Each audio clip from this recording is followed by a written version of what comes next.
How's it going, everybody? Today I have Luke Mulks with me, the Director of Business Development at Brave. Anyone who's watched the channel for a while knows I'm a big fan of Brave and Basic Attention Token. So, Luke, welcome. Thanks for being here. Hey, thanks for having me. Appreciate the opportunity. Definitely. This has been in the works for a while. I've been wanting to get somebody from Brave to come on the channel and chat. So for people that don't know already about what Brave Browser is and what Basic Attention Token is, can you give someone that elevator pitch about what you're up to? Yeah, sure. So Brave's basically like a privacy-focused browser, and we kind of start by blocking anything that would collect data or collect information about you without your consent. And when we do that, it basically kind of flips a script. So we take conditions where you have to opt out of being tracked or having your privacy invaded to a situation where you opt into things like Brave Rewards, which is where the Basic Attention Token lives in our browser. And so the Basic Attention Token is basically the unit of account for attention on our platform. And so you use that to basically see how much time people spend on websites or use it for earning rewards from advertising that's private and gives you something back finally, which people who have been seeing ads everywhere, which is everybody, have not really seen or been included in the transaction. So what we aim to do with the token is we give people 70% of the revenue for the ads that they view in the form of our token, and then people can use that token to give to content creators or publishers. And we have over 300,000 that have signed up to receive tokens on our platform. And so it's kind of a new way. So you're treating a token like a reward point or a frequent flyer mile. As you browse, you accumulate these things, and then you use them to help support content creators and publishers, and or redeem for gift cards, or use for premium access or paid content, etc. Right. So, I mean, to that extent, first of all, I think people underestimate the importance of privacy-focused browsing today, right? I think that a lot of people are just used to the fact that you go to a website and you see probably 10 to 12 ads on that website. Like, you're just desensitized to that fact. And when I started using Brave, it was kind of, the website seemed weird to me without ads, right? Like, it seemed wrong that there weren't ads. Yeah. And I'm pretty focused on, tracking and whatever, because that's the stuff that I'm interested in. But even I was in a position where I was not willing to use another browser because it wasn't in a place where I was happy with the user experience yet. Right.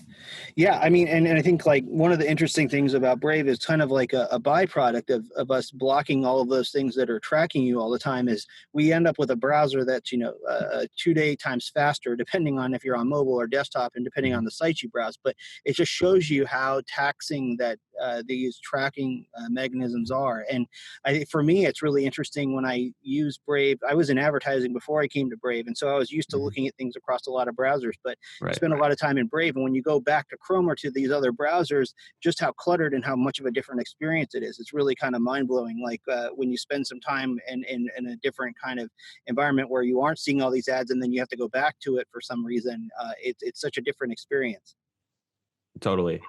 Yeah. And when you look at the way that the advertising space works, I think the way that Basic Attention Token kind of flips that whole process around. When you're watching an ad on YouTube, right? Your payment, if you will, is the privilege to watch that video, basically, right. is how it's portrayed. In this case, I think the thing that's clever about Brave is that you guys have created an environment where you can have opt-in ads that are matched anonymously on platform, which is obviously something that more people should care about. Mm-hmm. But beyond that, you get the lion's share of the revenue from those ads, right? To then fuel your content consumption, or, just for you to get paid in general. And I think that something like that is what the internet has needed for a while. Yeah, I mean, it's interesting because, when we look at this, there's a lot to a browser, right? And there's a lot to any blockchain-based anything, right? Like, and I think that, when you look and think about how data is used, I think, there's a generation gap too, where people that are younger or even people that are older don't even realize what is their data? What's my data? What does that mean to me, right? Mm-hmm. And so when we think about how we can package something that's mainstream friendly, which is what we're doing here, right? We're basically trying to do things. We're trying to mainstream privacy in a real way for the masses, and then also leverage blockchain chain utility with the token, right? And if we're doing a good job with either of those things, we're not really saying either of those things. We just have a really fast browser, and then we throw in this reward component because, if we can convey to somebody and show them that their attention has value, which is what we're doing here by Hmm. rewarding people for viewing an ad, it's basically rewarding them for opting into something. We hope that there's an aha moment there where somebody realizes, wow, like I've been kind of left out of this equation, like everywhere until now. Like my attention has value. It's not just about me getting shotgunned with a bunch of ads all the time. It's about those ads being, meaningful, but also it is my attention. I'm not a product. Like I Yeah, should be getting something out of this deal. for sure. Yeah, and I think again the way that, and that's the difference. I don't think that platforms like YouTube or some of these other content platforms, that they as an entity want to be constantly taking from you and like, making you watch ads or making you pay monthly to not watch ads. I think that they've lost control of the platforms they created, and their revenue streams have anchored them into censorship and showing you insane ads and making you do things that hurt the user experience because they don't have any other revenue options. Yeah, and there's a clear lack of alternatives, right? Because Mhm. everybody that's involved with making money, the growth of the internet with mobile and with social media platforms and with content creation has been so huge, and ads have been driving that machine, right? But Mhm. nobody really considered what the impact was if all of a sudden my 5 devices are all collecting data about me all over the place. And some people, it's a light goes off when they realize they have 5 devices that are all connected to a router that are all telling the internet something. It's just Yeah. nobody could plan for that. And I don't think that it's these companies are ill-willed about it. I think that there hasn't been a meaningful alternative, and I think that the advantage that we bring to market is the fact that we can come into this space and say, no, we're doing something bold. We're completely changing the way that this accounting works, because that's really all that it is. All this data collection, for the most part, at least from the advertising side, there is some geo-targeting things that are related to it, but most of this is about accounting for the impressions that are served. Mhm. And if you can have a better accounting mechanism that maintains your privacy, right, and also leverage the foundation of that to make better geo targeting, then I don't think that platforms will have a hard time switching to a better solution. I just think that there haven't been any, because there really hasn't been an incentive to build anything better or a newer way of doing it. If what we were doing in a more perfect world, everything that we're doing in Brave would have been a web standard a while ago, but that's not the world we live in. So Mhm. it's important for a company to come in here and really do some bold things and show that, look, one, I can show you an ad that I can also account for without having to have you surrender any of your data to a third party. That's a big deal. And then on top of that, not only can you see an ad, we're going to give you a reward for your attention for being a part of that experience. Like that's something that's pretty new for this space, at least in a way that we can then apply to 8 million users, right? It's an interesting point that we are right now with privacy and with the blockchain and with these companies that have been collecting all this data all of a sudden saying things like privacy is the future. It's really kind of a weird time. Yeah, it is a weird time. And I think finally people are understanding that they can demand this type of thing and that there are options. Like there Yeah. are options for you to make that choice and to not let someone collect your information to the extent that they are. Um, so going into the Brave ads a little bit more, and I know you mentioned this, already, that you can opt in, and that's a big difference, is that you can choose. Right. You opt into Brave ads and you get served advertisements locally on your browser without having an account or anything to identify who you are. Yeah. So basically, we kind of changed the way that ads are served with Brave. So normally, if you go to a site, all of these calls are made from your browser to all of these servers that you've never heard of behind the Mhm. scenes, and that Yep. those calls include information about you that are used by these other companies to determine if they want to serve an ad.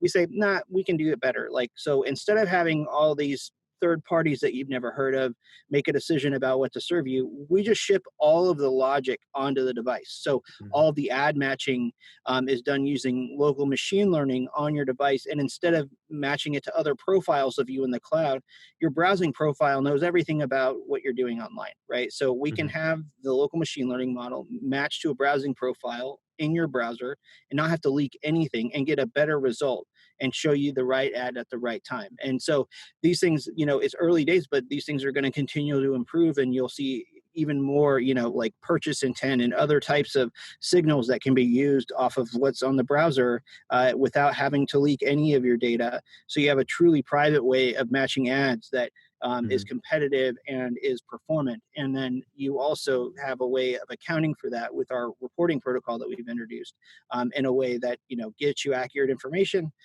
without having to compromise the privacy of the people that are viewing the ads. So it's kind of like a new way of serving the ads that's a bit different, which has been kind of the challenge on the sales side. But as we educate more and more of the buyers on how this works, they start to see, well, yeah, I mean, at the end of the day, if I'm serving an ad, I just want to introduce a product or a service or something to somebody. Like Right. we can upgrade the way that matching happens and modernize it and make it so that no matter if it's GDPR or another regulation, that you can operate there with Brave. Yeah. I mean, if I'm a European advertiser or a company that wants to run ads, I'm trying to find ways that I can reduce my overall risk of data collection. And one of those ways would be running ads on platforms that don't require any collection of any kind. Right. Exactly. Exactly. And GDPR hit a lot of people by surprise, even though people knew it was coming, like publishers. I mean, I remember when it first landed, there were a lot of publishers that would just simply turn off their content if you were detected to be in the EU because they wanted to make sure they were covering off. And I think that, Mhm. with a lot of we actually made some complaints last year about real time bidding and Google's preferred buyers network, right? Like their ad exchange Yeah. where we're basically saying like the nature of these programmatic requests for real-time bidding is essentially a data breach. If you look at how Europe defines personal data, it's much different, or personal information is much different than the U.S. definition or lack of and yeah, so places in Europe, they kind of are leading the way with privacy regulation, and now that businesses have to pay attention, you're starting to see it come from the top down as well. Right. Right. And pulling that thread a little bit more and speaking about privacy, what are some of the things that you guys have done in the browser, Brave browser? And for folks that are watching that don't have it and they haven't tried it yet, I highly recommend it. I'll leave the link down below. But what have you guys done for privacy within the browser, and what plans do you guys have to maybe introduce more features to help that for people?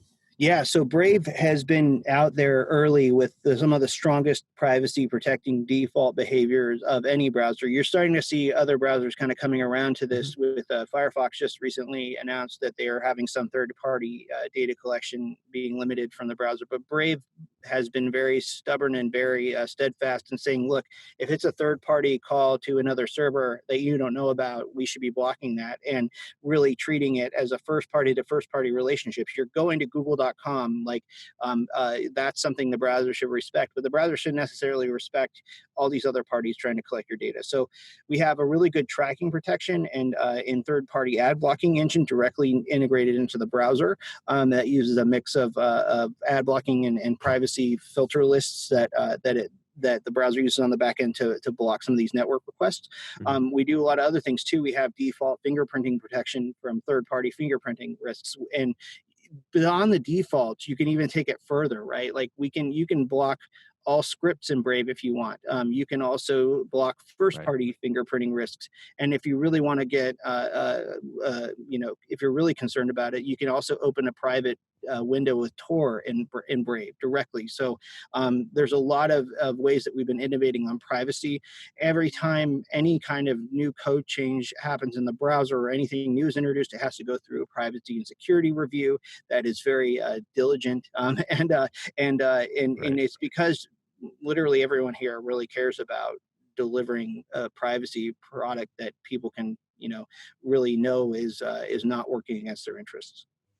Right. And I think detractors of privacy efforts always throw or invoke the whole, well, oh, it's just for people that want to do, nefarious activities. And really that's not what it's about at all. It's Right, about protecting your consumer behavior is your private property, right? Like the right, way that you interact with websites is your private property in a lot of ways. Like if your social media activity shouldn't be like fair game for people to collect and mine and then sell to you with. And that's really what no, it's about. It's not about, someone wanting to commit crime. It's about someone wanting to just take control of what's out there and make sure that they're safe. exactly. I mean, and you have window shades on your windows, right? Like, Yeah. using those same arguments, it would be like, look, I'm just going to have a bathroom with an open window, and if somebody happens to see it, then great. I'm not doing anything bad here, right? Like, Yeah. these are the kinds of examples that help with like trying to connect these dots, because this is such an opaque industry, like, and data collection. Not only has it been allowed to happen, but it has been incentivized, for years. Yeah.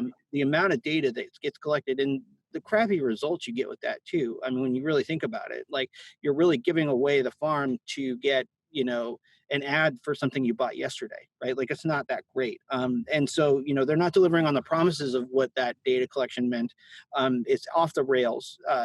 YouTube and other platforms cannot control how they're serving ads to the point where they make you get a third party vendor to help prove that your ads weren't shown next to anything that was not brand safe. Yeah. Um, those are some pretty big indicators that things have gone off the rails, and there needs to be something new. And we've been working for, gosh, like 3 years on building something new, and it takes time, and it's not the flashiest thing to be Mhm. working on, but that's okay. Like, we have something tangible that's in market, right? Like, and so, it takes a lot of hard work and a lot of heads down, and just, continually moving forward and doing it in an open and transparent way. I mean, all of our code's open source. We're on GitHub.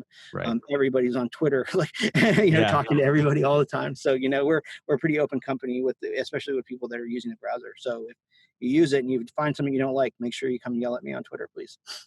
And that's the type of transparency that I think that we need more of, obviously. And there are actually quite a few projects, I will say, not just in the crypto space, that are starting to do that and understand that that's like a key to customer loyalty, right? Yeah, Is how transparent can we be about features that we're building, things that we didn't do right. I mean, and I think you said it best. Your focus is to put out a good browser and then to have people use that browser and then find the other features that they might want to use, right? exactly. I mean, and it's kind of a shift too. I mean, this is the first company I've worked at where it's been open sourced, and I mean, we want to know when things are broken. We want to fix them. I mean, I think it's kind of liberating to be able to release something and get all this feedback, and then you're really forced to listen to what people have to say, and those people are saying things because they want a better product, right? Like, and Yeah. it's such a better way of working than what I'm more used to working in, which is just like, don't tell us about a bug, we've got another release we've got to do, like things like that, where you feel bad for telling them something's broken, even though everybody's better when that broken thing gets improved.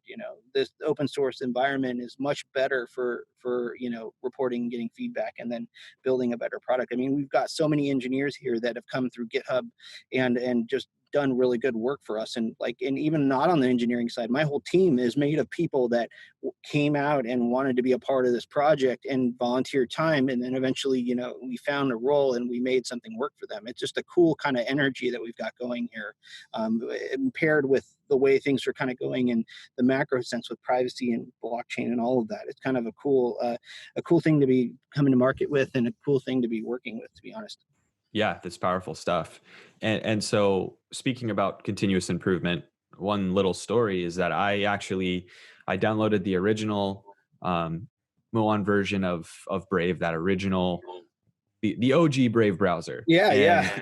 and I used it for a while. It was never I could never fully switch. Like I always found stuff that I needed Chrome or needed something else for. And the one thing I couldn't live without was Chrome developer tools that I Right. just could not let go of. And so when you guys moved to Chromium, which is the open source architecture sort of that sits at the very bottom level of what Chrome is, I was stoked. And I remember that it brought dev tools, it brought a bunch of the stuff that I like about Chrome And then I pretty much soon after that, I was able to fully switch, and I was very happy about that. I think the thing that I am often trying to explain to people, because I get this question in YouTube comments a ton, is if they're on Chromium, the architecture, does that mean then that they're just basically Chrome with a new skin on it? And my answer is always Chromium does not equal Chrome. And you can go look at the code. There's no secret backdoor to Google. They're not sending any data. You can go look.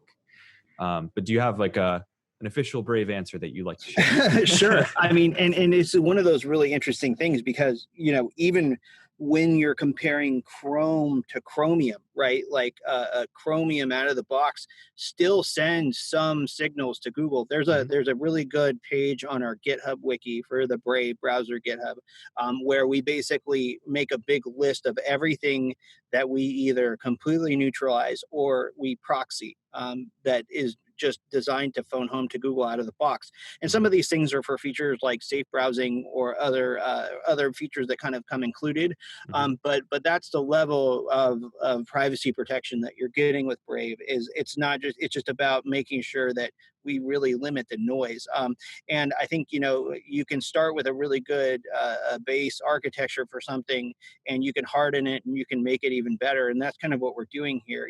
Is it's not just a new skin; it's a completely different way of like not only is the infrastructure a bit different, but the operating structure we work in and the ethos within the company. There's enough checks and balances in here to where one, if we ever ship anything suspicious, you're going to have 100 people yelling at us about it on Twitter. Like, I mean, Yeah. that was the one thing that really stood out when we did the token sale was, there were people all of a sudden just hooking up webhooks to our GitHub repos to just see when anything new is happening. And so it Yeah. added a whole other level of just people watching what we're doing, on top of just being open source. And so, you know, but that's not enough, right? Like, it's got to be beyond just hoping that somebody catches you doing something bad. It's more about just, operating under the guise of like, no, like we're not going to budge. Like, we do not want to dilute privacy. We want to have real privacy here. And so how do you design systems that can work and get you a result you want without having to compromise on that privacy front? And so, yeah, I mean, like, to go back to the original question, Mhm. it's much more than just a skin on Chrome. It's a new way of thinking about, how you control your data as a person or your information, and making sure that you're the one that's really in control of it. And anytime you have to opt out of something that's collecting your data, you're not in control of it. It's already happened. And I think that that's the thing that people don't really understand is, you can even cosmetically, I mean, Google has a built-in ad blocker. They call it ad filter, but it's Mhm. just to deal with annoying quote unquote ads, right? Like, the minute that the ad requests leave, they're sending your data. So even if Mhm. you have to opt out, you're still tracked anyway. It's just kind of, it's a really murky topic, but the best way to do it is to just neutralize it altogether and just stop the data. Right. And that I think too is the difference, is that there are a lot of plugins that do ad blocking. But at least from my understanding, and I'm not a master of these ad blockers, and I haven't looked at their code, and so I'm not positive. But I would assume that a lot of these are modifying what you see, and not necessarily what is being collected to serve the ads in the first place. Was that your point? Well, yeah, I mean, there's a mix, right? Like some of these things, like if you look at something like, AdBlock Plus, they have by default, they allow certain ads to go through, right? Hmm. Like, and those ads, they also include tracking, right? You can have more enhanced privacy protection, but yeah, there's an array of different options out there, Hmm. and all of them work a little bit differently, and they all require updating and all of that. And from our position, it's much more efficient to just have a really good engine that gets updated with the browser, so that you don't have to think and remember to update these things because they're updated all the time. These filter lists are updated constantly.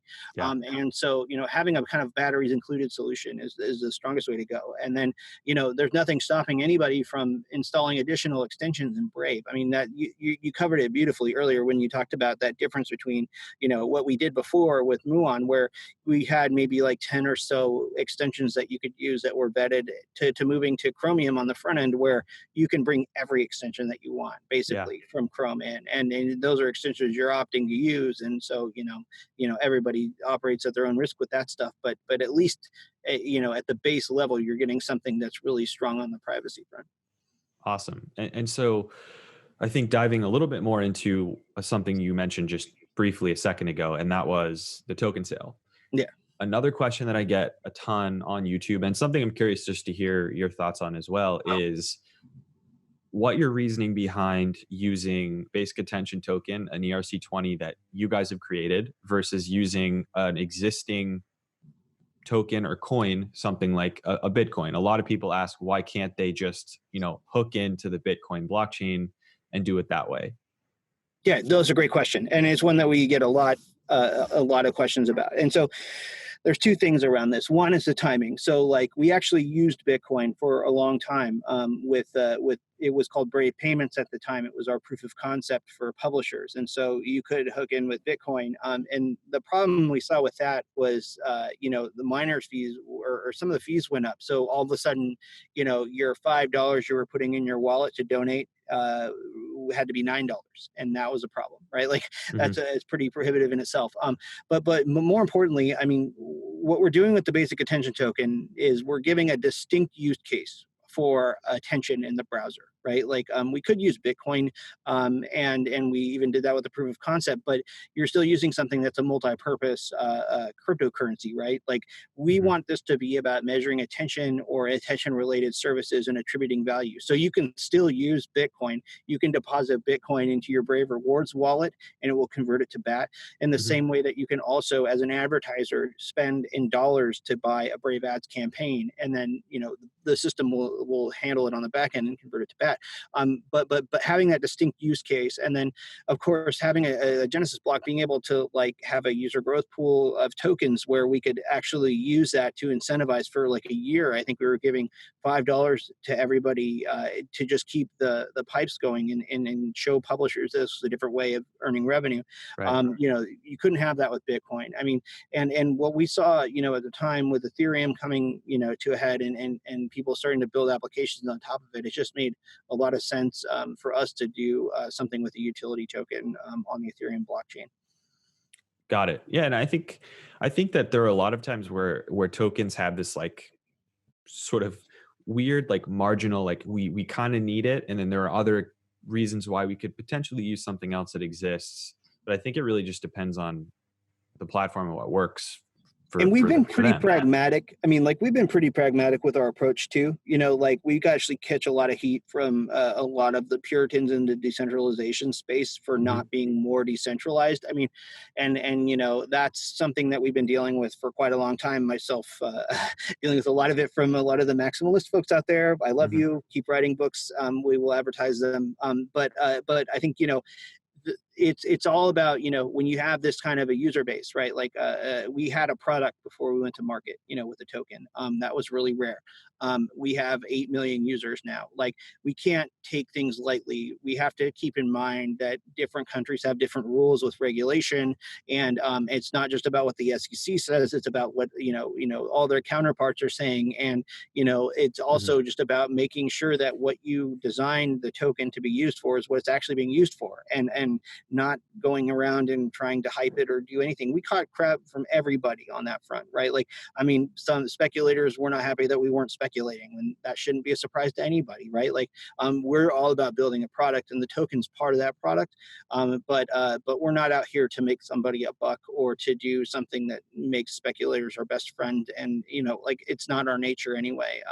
But I think what we're showing and we're proving with the utility is that you can have 300,000 publishers and contributors that are accepting these tokens. You can have, I think we're at over 400 campaigns that have launched that utilize this token. Like this is real life utility here. And I think that if you look at what I think about a lot, because I watch a lot of these debates that happen on Twitter, is it's almost like watching people argue over what's cooler, Friendster or MySpace. And I feel like there's just this utility case that we have that could be the next Facebook in the space. And I think that we'll see what happens as things mature. But like really, I mean, like if you look at what the point of what we're doing is, and how we have this utility already, like it's pretty. We're still pretty much a sleeper in the space. Like there's not a lot of chatter yet, and I hope we can correct that in the months ahead and get a lot more people using this in addition to the many that we have now. Understood. Understood. And I think a lot of people are fighting for that shot, I guess, or for that attention. And Totally. there's a lot of noise. But the last question I have, even closely related to your token, is: are you guys tracking, and do you have mitigations in the books, or at least planned for Ethereum 2.0 related migrations and or issues that might come out of Ethereum 2.0? Yeah, I mean, we have a whole team. We have a Horizons team, and one of those led by Marshall Rose. He's one of these pioneers with the internet, basically. But their whole job is to kind of see us and execute us through. And for folks that aren't familiar, right, like our BAT project was kind of designed after the NASA moon missions, right? So it started with this Mercury phase that it involved us actually integrating the token and getting the publisher flow going, which we've now kind of moved past, and now we're in this Gemini phase where, okay, I can see an ad, I can get a token, I can use that token for things, and even pull that token out if I want. And then this next phase that we're coming up to is this Apollo phase, where it really focuses on decentralizing and hitting that part of the white paper. And so our team, our Horizons team, he's a close eye on not only Ethereum, but on other blockchain projects and other methods that are being used, and are really kind of keeping a close watch on that, and seeing and making sure that okay, one, we're still on track with sticking with Ethereum, or oh no, there's another solution out there that's better. Like they're evaluating these things, they're talking with the projects, and they're also keeping an eye out on what's coming down the down the horizon, so to speak. But yeah, so we definitely keep an eye on that stuff. Cool. Yeah. I mean, I'm looking at it too. I'm thinking about and stuff that I've built that I'm like, okay, well, that's probably all going to break. That's all gone. Yeah. But so I wanted to close out today with some rapid fire questions about the browser that Yeah. a lot of people have been asking me and I don't know the answers to. So I figured you're the best guy to ask. Yeah. Hit me. So the first question I got multiple times today was when you're gonna allow for wallet creation and pulling your basic attention token on Android. Yeah, Android is coming probably early next year, I would imagine. So right now we have it that you can verify your wallet with Uphold and pull out tokens that way. Mm-hmm. That's on desktop. I'm pretty sure we're going to be rolling that out with mobile pretty in the near future. And then with iOS, I think we're aiming for mid to late November to have rewards available on iOS, including the BAT and ads shortly after that. So Okay. near future. Got it. And then I would say the biggest thing that I see keeping people from switching to Brave permanently would be their need for customization options. Mm-hmm. So do you guys have plans or a team set up to bring some of those customization options, like customizable new tab menu and color scheming, and another one is the whole idea of being able to do translations in your browser, like those sorts of things?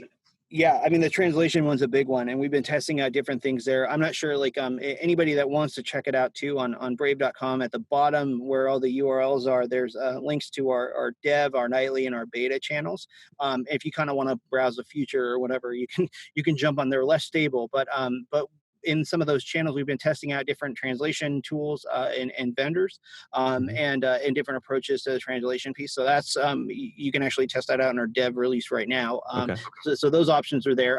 Customization of the new tab page is a hot one that we're working on, because we want to be able to also integrate more of the Brave Rewards features into that tab page, and also help to remind people that this is something they can opt into, because right now it's pretty buried within the settings to be able to go back and check and even see the ads are available. So that's something else we're working on. When it comes to customization front, yes, we are working on making custom themes available.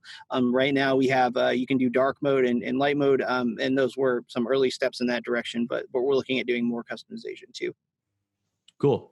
That sounds good. I mean, that's something that if I can get dark mode, which you guys have, I'm cool. But there are a lot of people that really love theming and want everything to be customizable. And so I think that's a big one. Yeah, it's a seesaw too, because there's that type of person that does that, and then on the other end, it's not too far away, or people that just start it and never touch anything. So it's like trying to balance those two is kind of tricky sometimes. For sure. And then I think the final question is, what, if any, plans do you guys have to maybe try and work with some of the bigger platforms that are out there and see how there can be some interconnection to free platforms like YouTube, for example, of the shackles that are their advertising business? Yeah, I mean, we're certainly open to working with platforms like that on integrations. We've been talking with some, and then ultimately, a lot of it kind of comes down to us just showing them that something works, right? So, Mhm. like, we can go and show somebody that, hey, you can tip on Twitter now, right? Like, and something like that. And like these big companies, it can be tricky to move things internally, even if you have some people evangelizing for you. And from our perspective, we're a startup. We're just going to integrate the stuff and do it from the outside and show people the way with this. And as we've been doing that, we've been getting connections from some of these platforms, and we're exploring some of those options. So that's definitely something we're looking at doing like aggressively, and we're in discussions with several. I can't really say much about it, but like, Fair enough. but yeah, it's something we're open to for sure. Great. It's good to hear. I would be stoked to see that. I would love to So see. I mean, that's just what a great thing for privacy, right? Like if you get these platforms with all these people using privacy preserving, methods of doing things. totally. Yeah, And yeah. it would make me feel more comfortable. And I think it would give people a lot more reason to use platforms like YouTube. Like there are a lot of people who don't use it anymore because, obviously I use it because we're watching this video right now on YouTube, but I understand why people have left in the Yeah. past. So, there's that. But I know we've been talking for a while now. I really appreciate obviously all the knowledge that you've been dropping on here and all the questions that you've answered. Where can people find you online? Where can people find Brave online?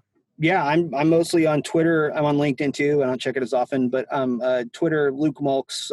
It's just pretty easy. And then you can come to brave.com and find out everything you want to find out about Brave. If you want to get into the bat community, you can go to batcommunity.org and check that out. And then if you want to read the white paper or figure out about the token, it's basicattentiontoken.org. Awesome. So, guys, don't forget to check it out. If you haven't yet tried Brave, definitely recommend you give it a shot, see if it's for you, and claim some of those Brave ads rewards for your attention. Thanks so much. Awesome. Thanks, Luke. Have a great one. You too. You too. Cheers.